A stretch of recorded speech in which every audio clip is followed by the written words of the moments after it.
Hello and welcome back to my channel. In today's video, I will show you how to fix Cineplex app not working. So let's get started.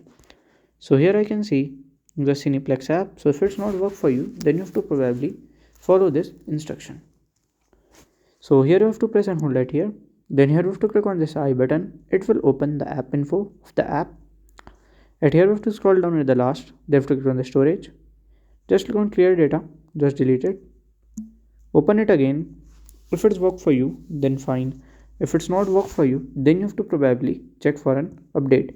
So checking for update is very easy. You can directly, like here we can sit, like you can directly click on here. You have to click on this I button. So here you have to scroll down, just click on here at the last option. So then here you have to click on the update button and you can update and use it. So by this we can just fix it. So if you find this video helpful, make sure you like, subscribe and share the video. Thank you for watching.